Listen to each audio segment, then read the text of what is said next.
I don't worry. I tell you, I'm a man who believed that I died 20 years ago. And I live like a man who is dead already. I have no fear whatsoever of anybody or anything. What is up, guys? Welcome to the TeamCole show. Today we have two special guests.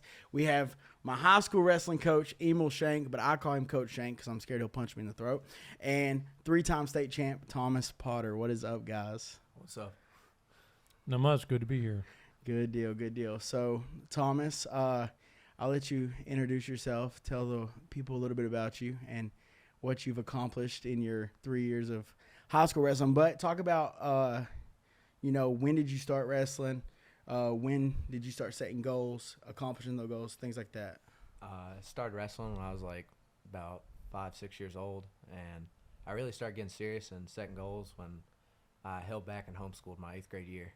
Got serious then. Okay. So you didn't start setting goals to be a state champ until you was in 8th grade? I set goals to be a state champ when I was younger, but I didn't really start taking them serious and getting like strict on wrestling until 8th grade. Okay. So, Coach Schenck, if I'm not mistaken, was Thomas the first state champ that you'd ever coached?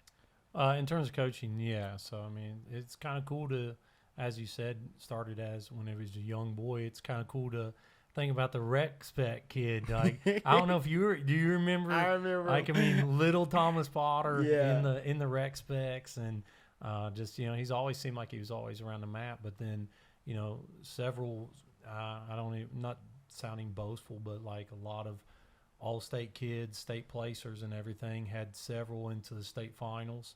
But he was the first state champ that I ever coached. So that was pretty unique, and that was a neat moment last year. I always used to tell my kids, because I coach at Eastside. I used to tell my kids all the time, "Well, I'm one of the best kids Coach Schenck ever coached. I'm one of the best kids Coach Schenck ever coached." And then here comes Thomas Potter, and now I can't say that no more. But I am glad to see you back on the coaching scene and see you finally get that state champ. And not only did you get a state champ, he's won 3 now. So. Thomas, a lot of kids come through the programs. They come through wrestling. Me being one of them, I never won a state title. For you, do you feel like winning it as a freshman is just as emotional as like a guy that's had to wrestle his whole high school career and win it as a senior? Or do you feel like it might not be as much pressure, but stressful after you win it and have to win it the other years? Yeah, it's I try to go in confident thinking I'm going to win, but it's stressful because I feel like everybody expects me to win, so it's just I want to go out there and get the job done. Oh, absolutely. And this year I know you traveled a lot and you got to grab a hold of like some kids around the country. What's the one thing that you find so much different than wrestling kids in this area and then going to those national tournaments and wrestling those kids? Like, what's the biggest game changer? Biggest game changer is probably hand fighting. People just overlook it, but once you wrestle with higher level guys, it's just different. It's just beating and banging. Like, don't want to sound cocky or anything or rude, but like around here, it's everybody just trying to get a shot off, just firing off bad shots. But once you go out there, it's just like banging over and over. It's a lot more physical. Those kids that live it all year long, because you're one of those kids, you wrestle literally all year long. You put in the hard work, the dedication and stuff. It's like when you leave here, you see that a lot of other people live that lifestyle as well. And I think that calls for kids to have a lot of success in this sport. This is one of the sports that does get overlooked a lot. But then when you find those kids at the top, you find great athletes that are just mentally strong, physically strong, and they're just built different. Coach Schenck, in your time, you wrestled in different states as well. When I was in high school, I noticed, we used to go to Kentucky all the time and wrestle those bigger schools, those 5A and 6A schools. What was it like for you wrestling in Ohio, Kentucky, and then coming here? What was the one thing that you tried to change within us? I know what you taught us, but I don't know what you've seen that you possibly looked at and said that, hey, we need to change this style of wrestling. I think just the sport as a whole has it's changed over the years. I think it used to be like my generation. It was a lot of just the basics, and you just be strong and be a bully. I think realistically, and as we're now, there's a lot more breakdown to it of here's this move, but now we have this counter. But if they counter this way, but then there's this that you can do. I think that there's a lot more knowledge in the sport now. I think YouTube and things like that access to camps that people didn't go to. I think that's big in the sport right now, is that you can access a lot of those things. But then I think it still comes down to, you watch D1 wrestling, you go watch the NCAAs, and you still see they're doing the basics, but they do them extremely well. It's almost methodical. I think that's the big change that you see from the difference in like when I came through, and then even in terms of like this general area. I think that coming to this area, at first it was like, hey, here, let me grab a hold of you, and I'm going to get you into a headlock, and I'm going to throw you into the basement. I think that was the mentality of a lot of this area of wrestling, to a point where, and if you know this, like there were certain teams we knew, hey, they're going to go ahead and arm on barnyard all day. And that was a term, I'd never heard of a barnyard. It's a hip toss, like, here comes the barnyard. I'm like, what in the world's going on here? Like a barnyard, what's being brought? So, it's easy to defend. There are people that are successful at throws, but, we beat a lot of people early on as a team, and, going to a region title as a team. I think that was a big kind of unique moment. And I think really what I see happening right now with Thomas and his teammates at Union is like what we had at Eastside, of where we built a team mentality and everybody bought into that, of like, hey, we're gonna do this as a group and as a team, and that's kind of universal. I think no matter where you are in the sport of wrestling, that there are no losers. Right. And I know that in wrestling there are losers, but to come out and be a wrestler, there are no losers in wrestling, because you have been a part of the greatest sport known to man. Like, historically speaking, like, once you've wrestled, as Dan Gable says, everything else in life is easy. And like, to me, like, if you come out and you are a state champ, or if you're a person that has wrestled for 4 years and maybe qualified for state, or maybe never even qualified for state, but you made it and you made it out, like you endured the season and everything that comes with it, like you're a winner. Like you're a part of a brotherhood that, or even sisterhood with the presence of female wrestling now. Wrestling. Right. Y'all had y'all's first all-state wrestler as a female. Yeah. Really. With Kendall, that was really first ever girls state tournament in Virginia this year, and for Kendall to go up and place third, that was really cool. So we're trying to. We told them down at Union we want to try to stack that all-state wall with as many pitchers as we can. So one thing that I just, from my point of view, watching like you coach now, when we was wrestling, I didn't really get it, because it's kind of like we had the mentality of like, hey, we're expected to win. Like, it was just that confidence that we built through the program, the training and stuff like that. And then to see you kind of get out of it for a couple years, come back, and then you do the exact same thing at Union, which is extremely special.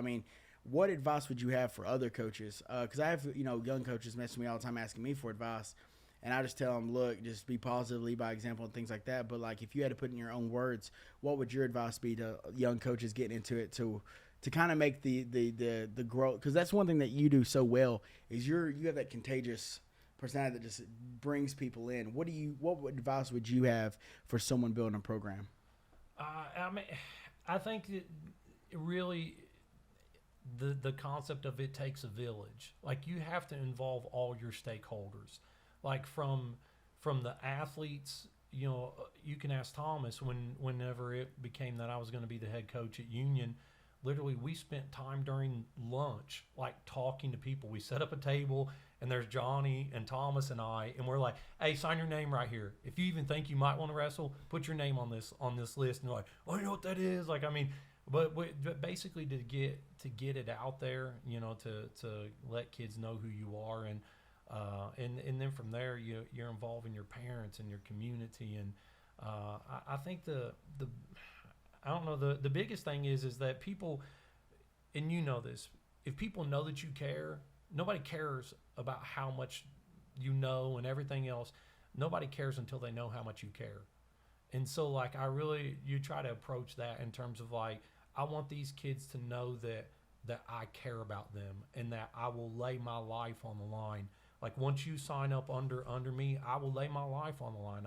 They're my boys, they're my girls. Like that's my family, and like that's what you do. So I want them to know that as a coaching staff, we will fight tooth and nail for them. And I think our kids see that in Coach Satterfield and with Logan Hamilton. You know, he represents that younger group with us, and pulling on this year one of our all-state kids from the previous year, Mason Bryington. I think you know, people see that, and then as a result, they start fighting for one another, and you see it happening. Like we as a team, there was a moment, you know, nobody thought we'd do anything, right, Thomas? I mean, we had Thomas and Johnny and a bunch of first-year kids. I mean, realistically, and we had Bryce and Isaac that maybe had some experience, but on last year's team, we had 4 kids that had true wrestling experience in this. So we're first and second-year kids, and so you could say, like, well, what's the secret recipe to it? Is if your kids got to know that you're there for them, and then they got to buy in. Like, and to be honest, our practices are extremely Say one word. Long. Oh, come on, long. I blame that on Coach Satterfield. So if you're watching, they are long. But I mean, realistically, would you say they're exciting, or what other word would come to mind? I mean, they are pretty exciting. We do. If I had to guess, I'd probably say fun. Fun, but then also boring. I mean, for the first month and a half, how boring is our practices? After we get through like teaching everything, it's really fun. We can do a lot live, but the first month is it's so slow, just all basics. I mean, it's. See, that's where my young coaching. So you would say what? Maybe you're jab stepping in your dreams at night, or nightmares. I guess you wouldn't say dreams, but very repetitive. And I think that's realistic with a bunch of new kids. If they don't know wrong ways to do things, we just show them the right way. So I mean, we hammer that. So I mean, as a young coach, it's just be able to involve your stakeholders. You buy into your program. You got to buy what you're selling first and foremost, and then you try to get your people to buy in, your kids, your parents, your coaching staff, and then you know, I mean, we're still hammering the basics. I mean, realistically, at the end of the day, there are some days during the season if we get mad at the fact that they didn't, you know, set up their shots well, we may drill for an hour without ever doing anything on just the simple of, hey, we're going to get in a front headlock and we're going to score from it. Like, I mean. So, I mean, it's nothing special. I mean, at the end of the day, it's still wrestling. It's still those basics, but it's fun. I mean, I mean, what would you speak as the team kind of concept of it right now? Like in the beginning of the year, just like overall? Just overall. I mean, overall, once we actually get into stuff, it's super fun. A lot of live and a game every now and then. Keeps it fun. So it's every now and then. What is up, guys? At this time, we want to take the time to thank one of our sponsors, S&S Moving and Transport. If you need something moved or transported, I know a guy. Call my buddy Chris right now at the number below, and he can give you a free estimate. They can also be found on Google and Facebook. So if you need his services, give him a call. Thank you, Chris, for all the support. So Thomas, like for you, you know, you're the type of kid that literally has went to these camps. You've been in these big rooms. You've wrestled these people. You have truly dedicated most of your life, I'd say all of it, but you was a baby once, to the sport of wrestling. to the sport of wrestling. To the baby once. But no, you've dedicated your life to wrestling. So I know when you have to slow things down for the team concept. Yeah. How's that helped you as a leader, and just as like to help you with patience? And because you got to walk, you got to walk in that leadership role because you have the most experience. So how's that helped just as with being a leader and with your patience and things like that? I think it helps being a leader is I actually have to slow down myself, make sure I'm getting everything right. And it's nice because I can get to kind of help coach and help because we have 30 kids and 4 coaches. So I kind of get to walk around, help out with coaching, help kids that don't know what they're doing, newer kids. But I like being a leader. It's all about the team. Oh, yeah, and I'm sure you do you have – well, I guess you don't have – a lot of people don't know, but you actually are coming off ACL surgery. Is that something that you look for next season as like an exciting challenge, or is that – because, I don't know how long you're out for, but I know anytime that you face adversity, especially as a wrestler, I don't know if you're the same. I know that we always said adversity makes you stronger. like for me, when something happens to me for some reason, it triggers something in my head to where it's like, yeah, this can be a good story. Like no matter what, it's going to be a good story. So like right now with your recovery process and stuff, are you excited to just get back out there and do what you do best? Yeah, it almost makes me feel like everybody's overlooking me, just looking ahead, just thinking I'm injured and they can go through me. So it makes me feel like I want to work harder when I can actually get back out. Are you planning to you know, I know a lot of people when they do get injured and stuff like your leg, like do you plan on lifting and putting on size, or what's the game plan? Like yeah, I plan on, because I won't be able to wrestle for a little bit. 90-pounder. I plan I plan on lifting as much as I can though, getting big and strong to make up for not being able to wrestle as much as maybe other people are. So right now, is there some colleges you're looking at? I see you wearing a George With hat. Who'd he steal that from? There are some schools I'm talking to. I talk to Gardner Webb a lot, and Coach Elliott. He's a really good coach. I've been down there with Peyton McComas before. Do they know that they stole George Wiz's logo? Have they talked to Danny Lee? They don't know about that. He's not there anymore. I know. They told me this year. I went to the football game with Grundy and George Wiz, and I was trying to get him for free. And I was like, yo, y'all know Danny Lee? He was my principal. He retired. Bro, you're a coach, and you have a coaching pass to get him They free. didn't let me in free. They made me pay, You man. have a coaching pass. They didn't let me in, man. They let anybody with a coaching pass. They done me dirty. Colton, did we not pay?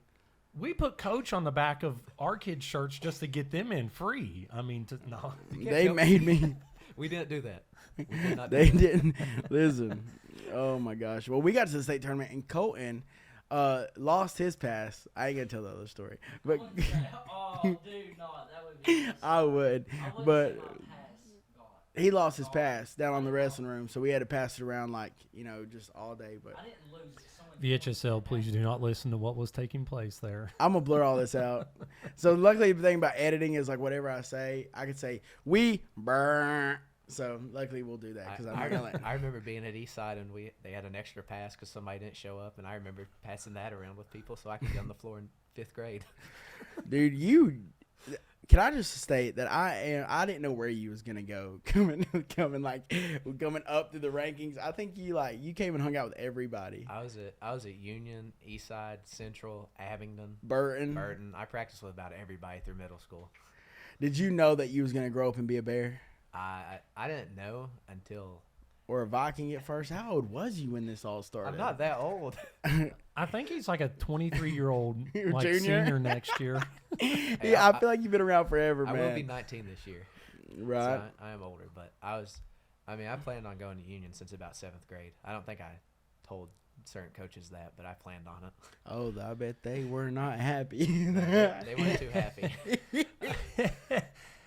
The funny thing is really like with Thomas, like with his freshman year was the COVID year, so there were a few times like Coach Satterfield, Johnny was he was a sophomore that during that COVID year, and so there would be sometimes like when practice couldn't be going on because of COVID, and I remember a couple times where it was like, hey, can I pick you up and we'll go up to Thomas's house and we'll practice him and Johnny. So there were times like even during that. But I thought it was kind of after that year, the COVID year, I was in the English hallway. I'll never forget this. And Thomas came by and said, just imagine if some bald-headed guy that's a counselor was on the coaching staff as my coach. And I was like, yeah, what if? And so never would have thought that, things would happen the way it did, like I was supposed to help Coach Gardner, be an assistant with him. And then, we lost him tragically. But it's unique how things have played out the way that they were. But that was you. I don't think I've ever asked him that. So when you asked that, I don't think I've ever asked him like, when did you make up your mind that it was going to be Union? I know that he was. Hey, this guy peanut football player for the Chiefs. Him and my twins on the Chiefs down playing football down in Big Stone together. So Was you a baller? Hey, I played some football. I was all right. Have you ever scored a touchdown? No. I scored a JV touchdown. have you ever heard of Touchdown Tommy? No. Is that touchdown Tommy? Do you have a dance? Do you want to hear something? I got pulled aside by one of the reporters, after winning Ed Kressel, and my dad didn't play any high school sports, and my dad had a. But he's a rugby player. He did. College He played- rugby. he So played we'll give him props on that. That's he played- tougher than football. He played no high school sports, but he had a little like advertisement on the radio, and after they scored, it would say "Touchdown Tommy Potter." This reporter didn't dig too deep on that, I guess, and he asked me what it was like to be able to follow in the footsteps of my dad, Touchdown Tommy Potter. He was talking about him being like the Appalachia like touchdown leader during high school, and I just went with it. I was like, yeah, I mean it's hard to follow up somebody that great. Oh my God! Is this article out there? Yeah, I can find it. Oh, that'd be great. Send that to me. I That'd be will. awesome. Yeah. So he's from good stock. So he had to be a footballer. Yeah. So, Coach Schenck, we haven't really got to dig deep into your story, but I know you have an amazing one. Just upbringing your 47 brothers and sisters, and just a lot of the stories that you've told me. Just if you don't mind, like just give a little rundown on like how it feels to be a Schenck. Well, it's unique. It's funny you say that because like now it means something completely different. Because like my daughter got harassed this year. She was valedictorian, graduated high school, and then graduated with her associates. Like she dealt with people always telling her it's because of who your dad is. And like she was like, like almost like they were trying to take away from her accomplishments. And I would always talk about Emily. I was like, my God, like I stopped being able to help you. Like this is a true story. When she was in like 6th or 7th grade, I helped her with a science worksheet, and she came home crying the next day because she made like a 70 on it. And she's like, I thought you were a teacher. And I was like, I teach history. I was like, you never bring no history homework home. I was like, besides, man, your dad had an IEP. I can't be helping you on those science and math and all that Right. stuff. So, You good at history, like, though. I could do some history. That was about it. But she never had history homework. But it meant something different, Like, so now it's like people like see the Schencks or whatever, and they know based off of who we are now. And which that's awesome. That's like kind of the testimony you want of your life, that you can go from the guttermost to the uttermost, and in terms of how you work and everything. But it used to be like one of those things, like you're one of the Schenck kids, like you're never going to be anything, you're going to be in poverty, you're never. So I mean, out of all my siblings, all of them but one, I have one older sister that graduated from high school. Every other one dropped out. So Jim, Jerry, Jeff, Rusty, Rosie, Becky graduated, then Annie, and then Walter. They all dropped out of high school, and then I did. And then my younger brother, and then my younger sister graduated. So out of the whole lineup, from Jim, Jerry, Jeff, Rusty, Rosie, Becky, Annie, Walter, Emil, Jack, and Sarah. That was actually all my siblings there. Only 3 of us Space is killing graduated. me right now. Is this an NFL I know, an NFL roster. Yeah, but so I mean that and I was Papa the first, Schenck was a man. I was the first to go to college, and out of my siblings, and that was it really was one of those things where I hated school. I loved sports. I hated high school, loved sports, but the work part of it, I hated college. Like everybody's like, college is the best years of your life. Not like, no, it's hard for me. Like I'm not like, I wasn't good at math. I had to get like a math tutor and all that kinds of stuff. So I mean, it was tough, but like I can remember my mom sent me to college with a book of food stamps. Like, so, now they got EBT cards, but it's actually food stamps, so, and she's like, get you some snacks for your room. So I'm in my dorm, and I can remember I got down to like my last food stamp dollar. And I remember thinking like, dude, I'm done. Like, I'm going home. Like, I'm done with this. Like, and like, it was, I can remember like looking at that food stamp dollar, and I remember thinking like, I'm going to do this because I don't want to be on you for the rest of my life. And so I swore to myself I was going to keep that food stamp dollar on that day, and I still keep it in my desk drawer. And there's times I get it out, and I'm like, I'm still trying to beat you. Like, I'm still trying to change it. Like, so, I mean, that was the difference of, like, and I know people got more harsh stories than I do, anything like that. But, adversity, it can make you stronger. So Absolutely. I look back on my life, and I don't begrudge any of it. Like, man, times were hard, but as a result, I think it bred some toughness in me. And then, man, I had good coaches in my path that sewed into me and helped me become a better man. So like you look at that, and I think it reciprocates. Like, had I laid down, would I be where I am right now? Had I laid down, would I be able to say like, this year I anticipate and plan. It's one of my goals to be sitting in the corner and lifting this young man up as a 4-time state champ, you know, the first ever in Union history, first ever in my tenure as a coach. And like I know that you may, that's, you know, had I laid down, I wouldn't be able to know what those moments are like. You Absolutely. know? And had I laid down, you know, so I think that's the big thing. Like the big change is that it meant something different as what it does now, you know. Absolutely. And it's crazy that you say, you know, if you look at like the outlook on like life, for example, you said that people was talking to Emily and basically saying to her like, oh, you only got this because of your dad.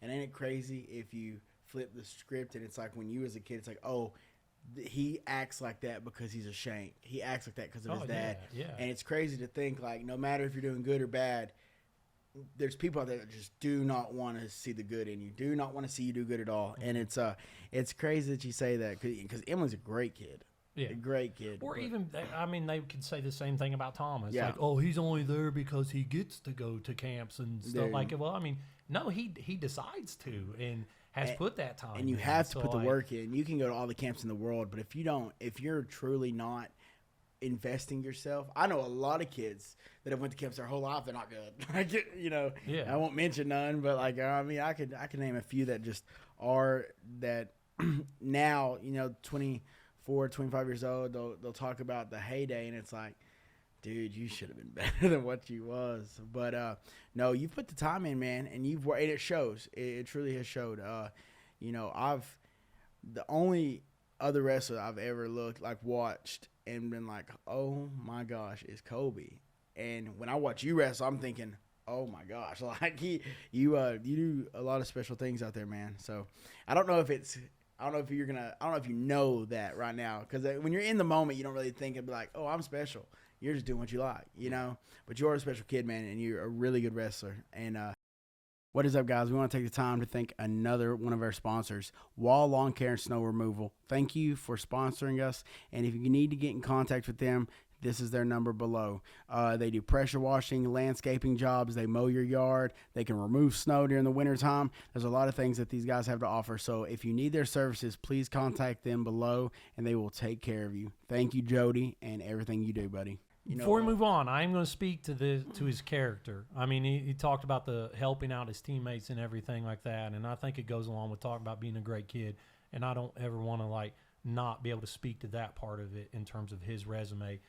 You go to a wrestling tournament, and it's a good problem when we got 37 kids, and you've got two on every mat going. We've been to tournaments when we were in Kentucky. We at one point had a kid on all 4 mats, and so I never have to worry because it's hey, our coaches are here, but then I look and without even asking, he's cornering a kid, and I know what he says is going to be what they need to do. And that part of the team concept, he's not a selfish person in terms I'm gonna go get mine, and I don't care what everybody else does. No, we're talking throughout the week. He's like, hey, have you looked at the region tournament? If we could get this person to win here, we're gonna get this, and if they get the bonus points here, then this will put us up by He loves the sport. Yeah, I mean, we I had a library with Ian and Eli, Coach Schenck's kids, and we'd have all 3 computers up, and we'd have paper out, and we'd be doing math on how many advancement points you get, just to figuring out what we need to do to win. Even if somebody on our team has a tough bracket, and we know they're not going to qualify for All-State, just making sure they get 4th. They can't get last because we need just points for them to get 4th. Need people to get 2nd. Need people to get 3rd. Just doing all kinds of math to figure out what everybody has to do to win.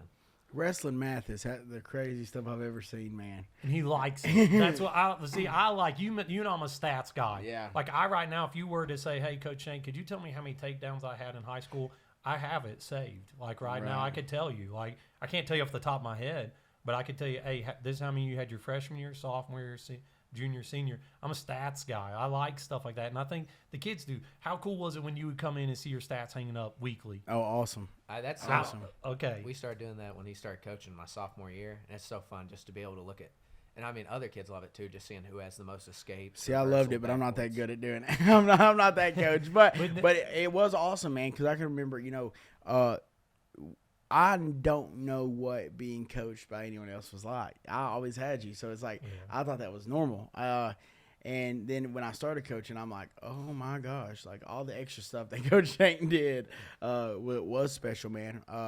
Because I would have never dude, there's no way I'd have kept up with all my wins. There's no way. And now I can look back, and I have a plaque now that has my wins on it, and I'm like, dang, I had 167 wins. Like, we wrestled literally all the time.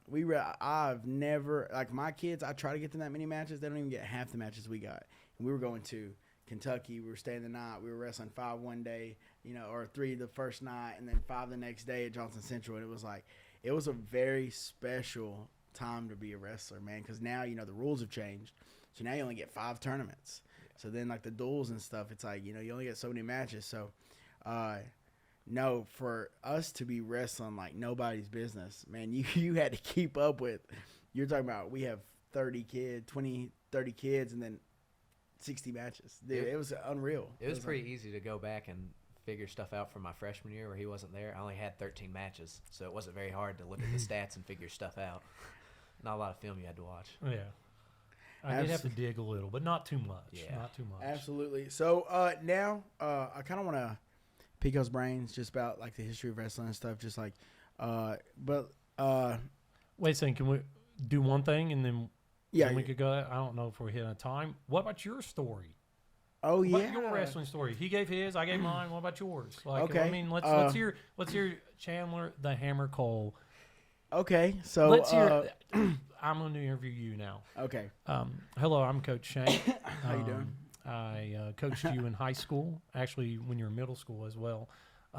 So, Chandler the Hammer Cole, tell us about your wrestling career and fighting in the UFC. So, I was in 8th grade, and I just got done with football, and I was never a basketball player. Never even went out, never tried anything. And I just remember meeting Coach Schenck at the field house, and he said, hey, do you want to wrestle? And I said, man, I'm not going to lie. The only way I wrestle is if I get to wear shorts. Hey, so that's common. So I was like, I ain't wearing on those. He told our kids our first year we had like 10 kids. All those kids that signed up in the cafeteria that day. They said they would only wrestle if we had shorts, and he was like, "Oh yeah, I'll get you shorts. You have to wear a singlet." I ordered fight shorts. Okay, they didn't come in until after the season. So all those kids that said they would only wrestle with shorts, every week it was, "Oh, we'll have them in next week. We'll have them in next week." But now that we have the shorts, none of them want to wear it. See, I'm not gonna lie, mine was a little different because I remember I went over to Perry Central. Was my first tournament ever, and dude. You gotta remember, I wrestled for 4 days and then went to a tournament. so I was only the fire. Yeah, so I got first though, but I remember they were like, "Do you want to wrestle?" And I said, "Yeah, who I got to wrestle?" And there's like this other 7th grade kid, I think, and I was like, "Yeah, absolutely." So then I remember putting the singlet on and putting the shorts on, and I was standing there, and you know how funny that looks. I mean, I was like a little short fat kid, and I'm looking down, I'm like, man, I don't really look good in this. And I said, forget it. I'm taking the shorts off. I want to wear the singlet. And I took the shorts off, and I was like, and realistically, I know I didn't look good. Like, looking back at pictures of myself with the mohawk and, like, just knowing I look like Porky the Pig. The mohawk. I look like Porky the Pig. And no joke. I just remember looking at myself, though, like, but my confidence was unreal. Like, even as a kid, as in high school. So I'm looking in the mirror thinking, like, God, I look good. But I did not look good. And I just remember I went out there and won, and I was like, I'm never wearing shorts after this. You think that if you wear a singlet, you're going to stand down and look weird, but really it's the other way around. If you have shorts, you're like one of the only people there that doesn't have on a singlet. You look That's very true. I never weird. thought about that way. You do, and it's just I tell a lot of kids that ask me about wrestling, like, because we have a lot of kids that are interested, they just never come out. And when they talk to me about it, they're like, you wear tights and stuff. And I'm like, well, that's in your realm. In my realm, we're too mentally tough to look at something so small as like what we wear and think, oh, that makes us not tough. Because we know we're tough. When you know you're tough, you don't question how tough you are. It's a part of the tradition. Because if I was wearing, sweatpants and a jacket, wrestling would be a lot more complicated. Because, in jiu-jitsu, like when you wear the gi, when you take that gi and you have it on, it's completely different. So if we had to wrestle and all that stuff, it would be a lot more complicated. So I'm thankful to be a wrestler and know, like, hey, we get these uniforms. Because if you had a jacket on or a shirt or something, how many broken fingers, like, have you seen just grabbing hold of a shirt and someone sprawling and something crazy happens? So the respect and stuff that comes from the heritage of the tradition, they don't understand because they've never done it. And that's what I try to just tell kids that ask me. But just to continue on my story, 8th grade, I came out and I wrestled. And had a pretty good season. I mean, I know I lost a couple matches, but still we were traveling like crazy, even in 8th grade on these AAU tournaments and things like that. And I knew that there was only 3 of us that was in middle school that wrestled, which was me, Cayman, and Christian. And going into our freshman year, we were different. So no matter who came out, we got the head start. So our freshman year, we got all of our friends. We told Nathaniel Page, Heath Hughes. Yeah. We was like, yo, we all please come out and wrestle, you know. And they came out, and the more friends that came out, it was like an effect. Like more people like gravitated toward the sport of wrestling. And, you know, I did face I had a crazy high school career with both my parents ended up going to jail. My grandmother, my sophomore year, got cancer. I was jumping from couch to couch. A lot of nights slept on Coach Schenk's couch, letting his twins break his treadmill. I had I forgot about it. I had a brand new treadmill somebody had bought for me and gave to me because I was training for a marathon. Like literally, I'm talking about like big money treadmill. It was nice. They had like the shock. My twins have a baseball bat. Like they're maybe 2 years old, something like that. This guy's so busy playing on a video game that he lets them take a baseball bat, a wooden Cincinnati Reds baseball bat, and they're beating the life out of this treadmill where the motor is underneath the casing. They beat the top off of it, beat into the motor. No, it didn't work from that day. It wouldn't incline or anything. Very good babysitter. I was 15. He was 15, but do you not be like, hey, there's like 2-year-olds beating a treadmill with a bat. Okay. Like, should I not say what no? Video game were you I have an argument. First of all, I forgot about this. I have an argument. First of all, I was waking up every morning and having to run 2 miles on this treadmill. So that's why you want to beat the treadmill? No, the truth comes out. You didn't want me making you run anymore. He was listen. I was trying to help him get better. In my defense, in his defense, I was like, man, this 5 a.m. stuff is too early for me. But no, I didn't notice they were beating it though. I just didn't care. That sounds bad. It never looked at me to look like, oh my God, stop. No, it was more like, and kept playing. And whoa. Cody was in there as well, and Cody's older than I am. That doesn't change the fact that you literally let like twin 2-year-olds beat the life out of a treadmill with a baseball bat. They turned out good. Did you ever That's debatable. They're his teammates. That's debatable. Maybe Ian. Ian turned out all right. Eli's iffy still. Oh, I love jury's Bo. out on Big E. But no, so you know, jumping from couch to couch, man, was unreal. Like there's sometimes, man, I didn't even find a place to stay. I'd be out in Riverview or something playing Manhunt, and then be like, holy cow, I didn't call, didn't text, and didn't find any way, because this is the time cell phones were big, but not in the Cole household. Like I didn't have a cell phone, so it was crazy. You know, I remember staying at my sister's a little bit, staying at Coach Dean's, staying at Coach Schenk's, and I don't know, like for a lot of people, it would have been super hard for them. So, and I tell my kids this now, it's like, you know, for me, wrestling practice, I feel like I grew a lot from my freshman to my sophomore year, just because wrestling practice was the best part of my day. I loved wrestling, and because everything else, you know, having to go home, find a place to stay, you have to go, you know, be with my grandmother, watch her. That was the best person in my life. She literally was everything, and it's like seeing her sick, seeing her do chemo. That stuff was hard. What is up, guys? We want to take the time to thank the Cluck Truck for their sponsorship here on the TeamCole show. Me and everyone here at TeamCole Productions just want to thank you. And if you have Facebook, go on over and check out the locations on where they'll be at next. You will not be disappointed. The food there is amazing, and I promise you that you will get the best service you can ask for. So go on over to the Facebook page of the Cluck Truck, and they will tell you exactly where they'll be, what location, and they will give you great service. Thank you, guys. So wrestling was, when you deal with real adversity, and then you have to go to practice, that's not adversity. That's and I've kind of went off that now. So like even like with MMA and stuff, like I've kind of dealt with some things. My hardest moments in my career has been when I got comfortable. So you know there was a lot of times that you know I didn't have any money, didn't have any, you know, if I got a chance to eat, I was pigging out because I didn't know when my next meal was going to be, because I literally was trying to live that lifestyle of being a fighter and train full time instead of having a job. So a lot of, the training was the best part of my day. I got to see my friends and stuff like that. So when I got comfortable, got a job at the prison, and I had a bed, I had food, I got super comfortable. But then when that time comes when you got so comfortable, you've let yourself go a little bit, and then you go through some things in life. You got a bed, but you can't sleep. You got food in your fridge, but you can't eat, and it's like you're just so down on yourself. So that's really the adversity is one thing that wrestling taught me is kind of my comfort zone. It sounds crazy, it sounds insane, but it's like that's when my best work comes about, and that's why I was intrigued and kind of wondering how you're looking at this upcoming season, because I know that everybody don't have the same mindset, but with wrestling, it is one of those things. It's like wrestlers are the one group of people that it's like you see a brick wall and they hit it head on. It's like that's what they want to do. It's like, how can I get through this wall? And wrestling taught me that, and even going back to sophomore year, then junior year, I ended up getting 7th. That's my first year of Eastside. So I got to wrestle 2 years at Coeburn, 2 years of Eastside. I would honestly say that our junior year, would you say our junior year was better than our sophomore year? But the only difference in the region was Grundy.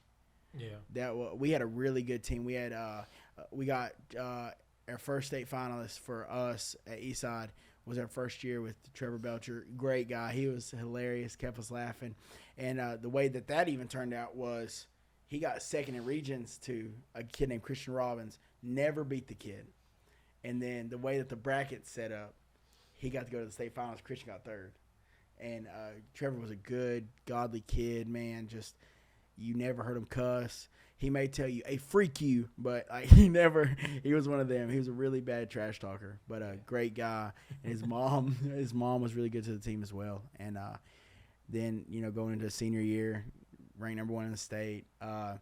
Didn't accomplish the goal. Wasn't a state champion, but in ways, super thankful for that as well, because I'm still chasing that, and I know I can never get it, but I'm still chasing it. So it's like that's really what helps me keep going, keeps me motivated, keeps me pushing myself. And actually got some big news coming up. Hopefully they drop it before this podcast drop. But just got a call. I was on the Ultimate Fighter, fought on PFL, and in August I'm fighting on the Dana White Contender Series. So did he not know? Did you not know? No, I'm not told him. You told me not to tell anybody. That's that's how I am. Yeah, that's how I am. That's my dog. That's my dog. He would let anybody beat up your treadmill.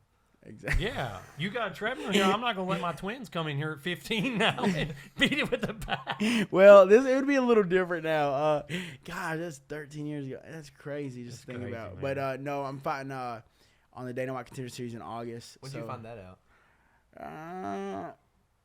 About a month ago. Okay. Is this the contract that you signed? This is the contract I signed. Yeah. All right. So the Dana White Contender Series. So the way it works is, Dana's already watched me, and he kind of knows what I have to bring to the table. So I just plan on doing the same game plan, getting ready, doing what I do best, and just put on a show. And if you put on a show, you get a UFC contract. So definitely I'm excited for the process. A lot of failed moments, and then getting back up from those, failing, getting back, has put me in this position to where I'm one fight away, one good performance away. So, so that's what I have coming up in August, and I'm gonna. So for sure, what I want to do, just for the community and stuff, and aim kind of toward Wise County kids and just the wrestlers in the community. I wanted to put on a free clinic, just one day, get everybody together and just have a good time, good training session, and so we'll be holding that at Union High School, since y'all's wrestling room is amazing. It is pretty tough and huge, man. We're still in awe of it. We're still in awe of it. But the good things happen to good people, man. You know what I'm saying? That if you just don't quit, good things will happen. And I always look at ways to give back. I always want to give back, especially to the kids. I won't go into detail, but there's a lot of situations where I've never in my life been talked to by WCYB or WJHL, or they, for some reason, fighting isn't there. They don't care about that. And even in some situations being recognized by some people, but it's never about, for me at least, I don't care about the sign going into Coeburn. I don't care about, all that stuff. I care about what's this next generation look at. Like, well, what do they look at, and how can they look at me as a role model and take from what I'm doing. So that's why I want to kind of do this clinic, work with the kids and stuff, and kind of tell them, maybe if we have time, tell my story and go a little bit more in depth and just let them know, like, hey, a lot of y'all I know haven't accomplished what your dreams are right now. But, dude, if you literally don't stop, if you don't take no for an answer and you be super stubborn, like, life will start to treat you eventually. So, like, those days that I was fighting for $300, it feels good fighting for $25,000 and $5,000, $10,000. It's like those days are good. So, super excited for that. And that's really just my story, man, is I have honestly failed all the way into this spot, this moment. So, wasn't a state champ. You know, I can even talking about my sophomore year when I was crying on the podium. He makes me sound like I'm such a bad guy. No, he's not. Listen, I understand now. I'm just real. I'm real. Okay. Would you agree with that? You are. Can I be? You're very honest. I'm honest, and sometimes that can come across as being mean or very blunt. Very blunt. So I think so. Yeah. You don't go around anything. So my sophomore year was when both parents went away. Grandma got cancer. Very emotional year. But the one thing that kept me going was wrestling. I mean, it really was. It was like, I'm a wrestler. I remember the night before the region tournament, I was looking in the mirror, and I said, you're a 3-time region champ. You're a 3-time region champ. And I'd beat the kid all year. And then went to the region finals. I took a shot. He got me in a front headlock, dresser dumped me right in my back. And I just couldn't catch up. So it was like 5-0, and I think the final score was like 11-9. And I just could not catch back up. And dude, I took it so hard. And like right before my region tournament, like, you know, my grandfather on my dad's side. So I wasn't really close to my grandfather, but to see my family so hurt, he passed away like 2 days before the region tournament. So it's like all this emotion, all this anger. I'm gonna be a 3-time region champ, and I lose, and I throw this pity party for myself. And I'm looking back now, that's how I look at it. Is I threw a pity party for myself. So I was crying outside. I was crying on the podium. And Coach Schenck walks up to the podium. And he's like, suck it up. He's like, stop your crying right now. And I'm like trying not to cry. And then afterwards, I got off the podium and he had to talk with me. I'll never forget. He's like, this kid is going to have these pictures the rest of his life. And you're on the top of you're at the second place spot. And you're crying. Remember that. He has those pictures. And ever since then, I was like, yo, I'll never be on a podium crying ever again. Like, but that was, I said that in a former podcast. I don't know if you've seen that or not, but I said, you need people in your life that literally will go to the end of the world to make sure that you're okay, but doesn't sugarcoat. Even in your hardest times, will not let you throw a pity party. Because once you start throwing a pity party, you start to get that victim mindset. Oh, the world ain't doing this for me because of this. It's like you need those people, and Coach Schenck was luckily that person for me. No matter what happened, there was no excuse on why not showing up for practice. Like that was never a thing. 5 years, never missed practice. You know, never missed practice. Out of all the stuff I had going on, I had excuses, but it's not about excuses. It's making efforts to show up and stuff. So, yeah, people need Coach Schenck in their life, and me crying on the podium and him screaming at me definitely tightened me up, man. I definitely straightened up real quick, fast, and in a hurry because I was not trying to get that lecture all the way back from Castlewood to Coeburn. But, yeah, that's my story, man. Just have failed a lot in this life, but have failed into really good situations because I just refuse to stop. I'm too stubborn. I'm way too stubborn.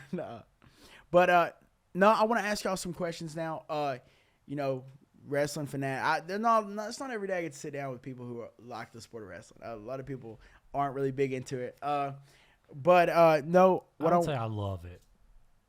I would say I love it. I would say I love it. Okay. So we have 3 lovers of the sport of wrestling. Yeah. So Coach Schenck, we'll start with you because you're much older than us.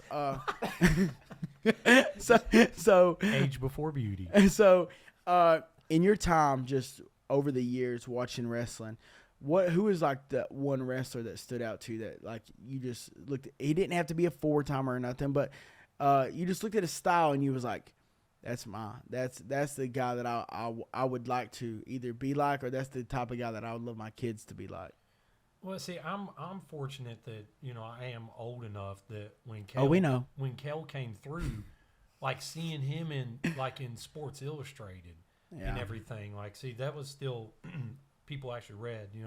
We didn't have the internet until I got to college. He it was grew kind up of watching starting like up. Pat Smith and Hey, when you grow up, but watching Kel and just how older than him. come on, They're Pat way come older on. than him. You're like, when he was my watching Dan gosh. Gable when he was in high school. Oh my God. Y'all both came through college at the same time. Oh my God. No, gosh. But Kel, and then like he goes on and it's like you're thinking like, can he be better than Dan Gable? Like, I mean, really, that's kind of in your mind. Like, even though there were others before him, that's still Dan Gable was like that marker, The epitome of you like have the Smiths and everything. I mean, not to take anything from them, but like you're watching him, and then it's like when he comes into the coaching game, and it's like this guy's good, and it's like I'm a huge Ohio State fan, so to see him at Penn State, in my mind, I start thinking this could get bad. This could get really bad for Ohio State because, at that time, Tom Ryan comes in and, he's doing special stuff. I mean, they finished second a couple years in a row, and then you're getting like a Big Ten title, and then you're getting winning it in the NCAA whenever. But that's whenever they had some redshirt kids. We looked into that. Penn State redshirted some kids like Zane Rutherford that year. Mm-hmm. So, I mean, just Kel. I mean, just look at his body of work. And, I mean, guy's just been tremendous. So I'm going to go with him. What about you, Thomas? Young blood. Yeah, you can't say Kel. Neither of you can say him. I was 4. No. You guys have to get somebody else. I wasn't going to say Kale. I didn't grow up watching Kale. I'm not that old, as much as you make fun of me. But not a 4-timer, but I enjoyed watching Zach Epperly when I was younger from Virginia Tech. He's one of his years watching him on TV, he lost either his first or second match at NCAAs and battled all the way back to third. Ended up going 7-1 or 8-1. That was just cool to watch somebody battle all the way back and having to wrestle. He was like a 7 seed, having to wrestle like 8, 9 seeds, 3 seeds, just all the way back to third. I really wish he would have came back his senior year. Yeah, I know. He had the opportunity, man. I really wish he would have. So I don't know if you was old enough. Do you remember the Jacob? That's a local guy too. For those of you that may not know, that's a local guy. Yeah, Christiansburg. So, yeah. Do you remember Zach Epperly versus Jacob Crawford in the finals? Do you know that story? No. So Jacob Crawford wrestled Zach Epperly's older brother the year before and beat him and made him a 4-time state runner-up. Jacob Crawford was a 3-time state champ. Zach was a 2-timer. So the next year, Jacob Crawford could have went 52, but instead he said, "No, I'm going 160 because I'm not letting Zach Epperly be a state champion, a 4-timer." Not letting him be a 4-timer. Yeah. 4-time state champion. So he ends up bumping up, and he's chasing them all year long. And you're talking about kids that are ranked 6th and 3rd in the country. Yeah. In the same state tournament. So they finally meet in the state finals, and Zach Epperly beats him. Dude, it was a match. I think it was 6-4. Yeah. It was amazing, dude. Are you looking for authentic Mexican food? Look no farther. Los Rodeos, located in Norton, Virginia, is the place to go. If you need their address, it is below.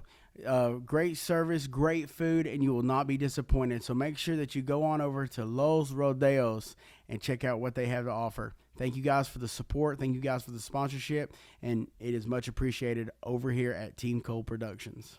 And, man, to see what Zach Epperly did, you're like, oh, my gosh, the levels of this is unreal. And then you had, like, Joey Dance and stuff like that. Yeah, they had a good run there. Dude, oh, my, J.R. Word, Quill's Eyes. went to Tech there. That was pretty cool. So, Zach Epperly was yours. Man, I ain't going to lie. I had the biggest fan crush on Logan Stever. And crazy enough, I was a big guy. I was a 95-pounder my senior year. But, like, the same way I fight now at heavyweight and I move and I'm doing all this crazy stuff is the same way I wrestled. So, like, you had kids that, live that, hey, if you're a heavyweight or 220, don't shoot. That's the mindset around here. I was not that kid. I was shooting. I was getting arm bars, tilting people like crazy. I I never looked at myself as big. Clearly, I am. You can look at me and tell, but never looked at myself in the mirror. When I look at myself, I'm like a 135er in my brain. If you can get especially around here, if you can get a good heavyweight that'll shoot and just do athletic stuff and not just try to stall the whole time.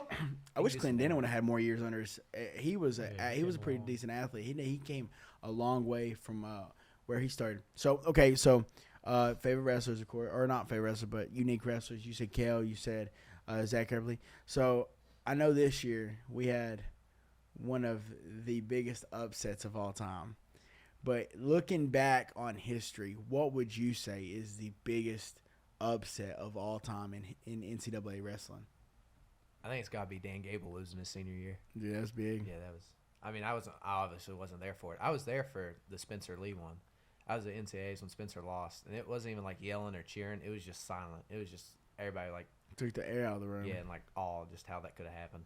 And I'm not an Iowa fan, but I think Christian. We played soccer at Central, and Christian Fanning comes up and like, "Oh my God, Coach Schenck, have you seen?" I was like, "Seen what?" And he said, "Spencer Lee got beat." He said he got pinned, and I can remember feeling kind of sick, like my stomach kind of was feeling bad for the kid. Yeah, like I'm just like, because that's the person. If you're thinking, oh, guaranteed bracket winner Spencer Lee. I felt sorry for him, and then like I couldn't wait to get home to watch the match, and then it was just like you felt sorry for him because he got caught. So I don't know. And that's just so I don't know if y'all kept up like through the year or whatever, but that's not the first time that happened to him with that kid. No, Matt Ramos done it to him again. He should have been previously. He just got out of it and came back. So it was a very I tell everybody a lot of people are like, oh my God, it's for me. The Dan Gable is like to know the history of wrestling. Like that was unreal. 3 years undefeated, the meanest wrestler on the face of the planet at the time, and to lose to who is this kid? I think he was a sophomore, wasn't he? Yeah, sophomore from I don't even know if the school is wrestling anymore. It might have been like Portland State or Weber State. Yeah, you know what I'm saying? Like it was so crazy to go back on history and to see that and to digest that, but for the Ramos, dude, I wasn't surprised, really, because I remember watching Matt Ramos go up like 8-0 in the first 30 seconds of, you got of that their takedown, match. that 4-point back points in college. It's big now. Dude, so that it was 8-0, and then he reverses it and pins him. And I'm thinking, oh, my God, because, there's some things you look at. If someone scores 8 points on you, they're technically sound. You know what I'm saying? Technically. But, like, for someone to stick you or to turn you over and pin you, it's like, okay, well, he got lucky. He got lucky on that one. So I knew he had the capability to where he was strong enough to where if they got in a scramble, something happened, he could pin him. So when I seen that, I wasn't surprised, but it took the air out of my body. I was like, man, that's tough. I hated that for him just because it would have been a special moment. And to watch the video of his mom breaking her glasses. I actually got to sit right next to the Iowa fans, and you should have got the glasses. Penn State fans, they know they're good, which they are good. But Iowa fans, they're a little obnoxious. They act like how you would think Penn State fans would. Like they're going to win NCAAs every single year. So it was nice to be next to them during that at least. You should have got the glasses, dude. You could have sold those. His mom does jiu-jitsu. Yeah, she's like a world level jiu-jitsu woman when she was like younger. So I've always wanted this. Diehard wrestler. High school. Course, I would guess you're going to go to college. Yeah. What's after college? Have you ever thought about that transition or no? I mean, a little bit. I mean, I've thought about MMA. But I know a guy. I think I know him too. But realistically, I want to go into coaching as soon as possible. I love coaching. Right. My last podcast actually, I was talking to my sister and I was talking about how I feel like just paying it forward because sometimes I feel obnoxious because literally I'll message him all the time and be like, man, thank you for everything. Like I try not to ever let it go too long without reminding him, like, dude, because if there's, and this sounds crazy, but it's a factual statement. If there's no Coach Schenck, there's no Chandler Cole. There's no Chandler the Hammer Cole. Like that identity that I've collected and have grown, he don't exist. If there's no, man from Ohio that says, hey, you want to wrestle? I ain't wearing no singlet. If that conversation never happens, I don't ever fight. Because would I be as successful? My first 12 fights, I never threw a punch. I literally just wrestled. So I've literally wrestled most of my career until I was able to pick up some stand-up. And now I'm becoming a mixed martial artist. And I love the sport of wrestling. I'll always get back to it, coach, and be there for that. But yeah, like I said, I'm a mixed martial artist now. But there's no mixed martial artist without the wrestler. What do you think about Bo Nickel? Do you still think he's just a wrestler fighting, or do you think he's a mixed martial artist now? I think he's a wrestler. You think he's still just a wrestler? I think he's just a wrestler. But the thing about MMA, right, is like if you look over time and stuff, it wasn't that Anderson Silva's jiu-jitsu was so unreal that he could just go out there, take people down, and submit them. But you had people who was petrified to stand up with him because if he touched you, you was getting ping, ping, ping, ping. So it's like his stand-up caused people to panic, take him down, end up in his guard. Then he got his submissions or he knock him out. It's like right now, Bo Nickel possesses something that no one on that UFC roster has. Yes. So I think some of those guys talk about him like he's just another wrestler. Like he's one of the greatest wrestlers ever. 100%. Yeah. He's one of the most unique. And like for the MMA, it's like them guys that are like brutes, just mean, tough, strong. Dude, he has it. He can literally take you down, and he's strong enough to pass your guard, and he's strong enough to. The thing about wrestlers that makes them so unique in MMA is if we're in a jiu-jitsu match, right, and I take you down, I have to work something now. I have to work something, or they'll stand us back up, or there's more to it than me just laying on top of you. In an MMA match, I can lay on you and smother you until I get my shots off. So that's why wrestlers are so dominant. Is if you have a really good submission defense, and that's one thing that I try to pick up on fast. I actually grappled a guy in high school that literally choked me out. Probably like he kept making me tap. Came back from college, and I started working some like submission defense. And I remember there was a grappling tournament at Powell Valley Middle School, and this guy was in my bracket, and I was like, oh God. And I was like, I just knew that I had to make it 5 minutes, and then the overtime round was first takedown win. So literally, I knew he couldn't take me down. Yeah. And I knew that if I took him down, my takedown defense had got so good. If he went for my neck, I was pushing, things like that. I waited until the overtime round and double-legged him, took him down. So I got a gold medal. He threw his in the trash. And so at the end of the day, I won. So it's kind of how MMA is, because like when you're in a MMA fight, if I take you down, I smother you, I can throw those punches, I can do stuff like that. So I think he is still a wrestler with really good takedown defense. I don't know how good his stand-up is. Time will tell. But dude, he's at one of the best camps in the world, man. Like American Top Team they have Steve Monko there as their wrestling coach. They have the best striking coaches, best jiu-jitsu coaches. So he's gonna grow. Like he fights Trayshawn Gore, who was on season 29. The Ultimate Fighter. He's kind of a local guy. I mean, down in Alabama, Georgia type area. So he should run through him. It's not like it's an upgrade in competition from his last fight. But only time will tell. The one thing that he needs to do that I personally think, he needs to slow down. He needs to quit asking for these super big fights right now. They be talking about how he's going to beat Islam right now and stuff. And I'm like, Islam? Makhachev? Or not, what's the other one? Man, he's 155. What's the other one? I don't know it. What's the other one? You're talking about Israel Adesanya. Yeah, him. I saw somebody else in the comments, but I can't remember. That'd be a tough fight for him. Yeah, because, I mean, those guys are... Well, Israel Adesanya, it'd be a tough fight for Israel Adesanya because he is a stand-up fighter. Yeah. And the one thing that he does have that is very good is his takedown defense. However, though, you're talking about one of the best wrestlers to ever do it. So you could have great takedown defense against someone who has mediocre wrestling, but he don't have mediocre wrestling. So I think that would be a tough fight for him. But like Robert Whitaker, like that guy, he has some wrestling and he has really heavy hands. So that would be a hard fight for him. Anyone who has incredible jiu-jitsu would be a hard fight for him. So that's why I say slow down, because you're in the process of becoming one of the greatest MMA fighters of all time. Why speed that process and take a loss that you ain't got to take? And in that process, every time people's brains work differently. I know he lost to who did he lose to in the finals his freshman year? Miles Martin. Miles Martin. He lost and came back and was a 3-timer. And I get that. But fighting to get knocked out or to get submitted or something like that is a little different when you just started the sport. You know, Bo Nickel's lost in wrestling. Not on that stage, but he had lost. so he kind of knew how it felt. And he knew what mistake he made. It's hard when you're asking for these big top 5 in the world fighters, and then it's just the best like over the entire world. Yeah, it's not like a hey, I want to wrestle the top 5 in the United States. This is the world, so I would hate to see him rush the process and not see how great he could be. I know everybody wants to make millions, but just be patient. That's the only advice I'd have for him. But he's in the UFC, and I'm trying to get there. So, I mean, he has it more figured out than me, I guess. But I just wouldn't rush it. I wouldn't rush it. But I think he is going to be great. But, guys, we're at an hour and 6 minutes. And, dude, this has been awesome. This has been a good conversation. And I appreciate you guys for coming. I'm not going to take more of your time.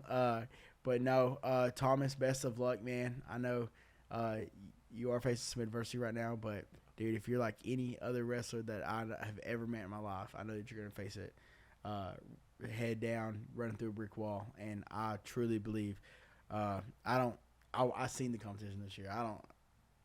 Thank you. You're on a different level. I just know if you do everything right, you're going to be good. And, Coach Schenck, as always, thank you for everything. I appreciate y'all. Man. Thank you, guys. And we're out. I don't worry. I tell you, I'm a man who believed that I died 20 years ago. And I live like a man who is dead already. I have no fear whatsoever of anybody or anything.